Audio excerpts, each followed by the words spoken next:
Okay, welcome to the deep dive. We're your shortcut to getting, well, properly informed. We sift through the sources, find the key bits, and yeah, give you the facts with maybe a little bit of humor.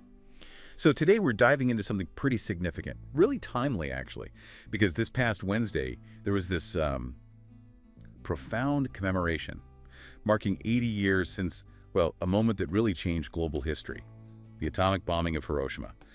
Our plan today, we're going to unpack what happened at this commemoration, the really powerful messages that came out of it, and the history behind it all, why it's still so crucial.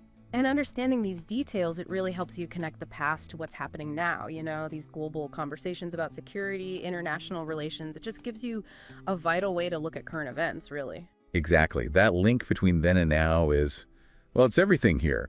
So looking at what was actually said, what are the big lessons our sources say the world needs to remember, especially right now?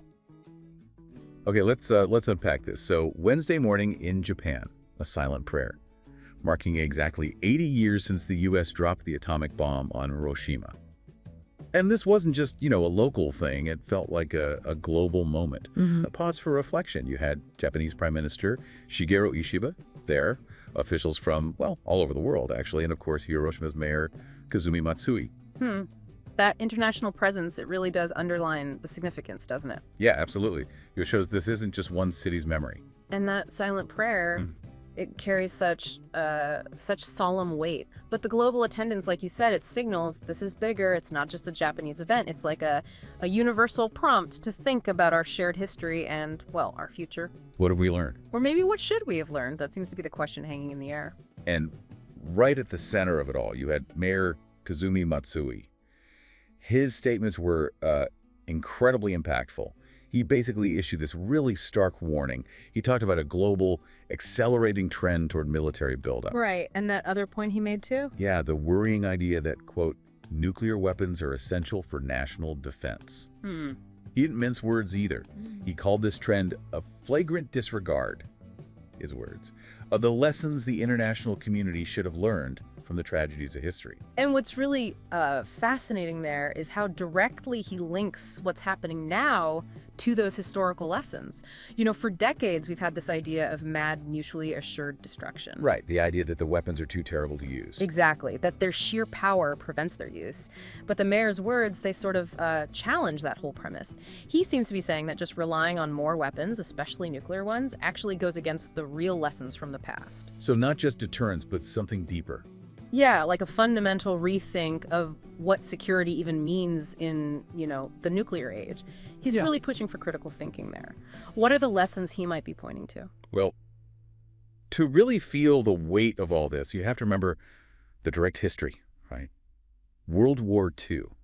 It ended with Japan's surrender. And our sources are clear that surrender came after the U.S. dropped atomic bombs on both Hiroshima and Nagasaki. Right. Both cities. That's crucial. It wasn't just the end of a massive war. It was the start of the nuclear age.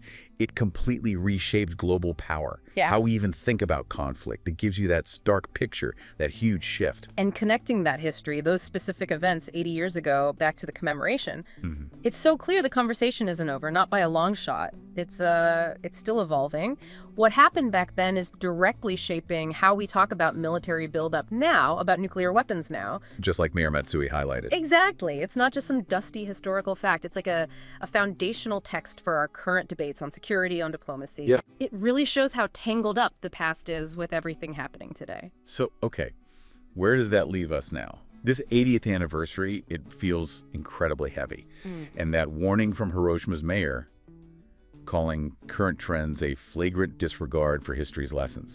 That's pretty hard to ignore. It definitely raises a big question for you, for all of us, really. How do we actually navigate this tension between lessons of the past, those really stark warnings from Hiroshima, and the geopolitical realities we see today?